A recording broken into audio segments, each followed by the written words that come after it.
SPL, PPL, CPL, ATPL. SPL, ibig sabihin yan, Student Pilot License.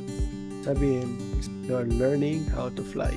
Nakakapagpalipad ka ng plano, pero may kailangan kasamang instructor na magtuturo sa'yo. Kailangan mo din ng 17 years old para makuha mo ito. Kasama ng Class 2 Medical Certificate. And PPL, ito naman, same din, 17 years old and above. Kailangan mo Class 2 Medical License. Pero sa PPL, pwede ka mag-fly ng solo. Pero, hindi ka pa pwedeng kumita gamit yung lisensya na yun. Ang next naman ay CPL. Ito naman yung Commercial Pilot License.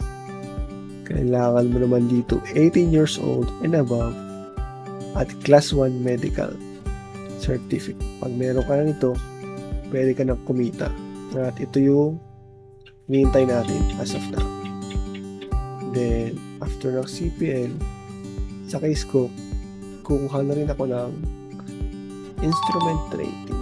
Ito yung training na kailangan mo para makapagpalipad ka ng plano na gamit lamang yung mga instrument. Wala kang visual reference sa labas.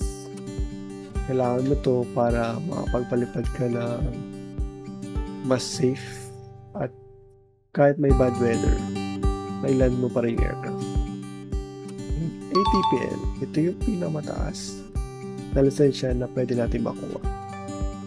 Airline Transport Pilot License. Kailangan mo naman dito minimum 21 years old. And Class 1 Medical Certificate din na yearly. So yun lang. Sana may natutunan kayo and follow along sa next journey. Let's go!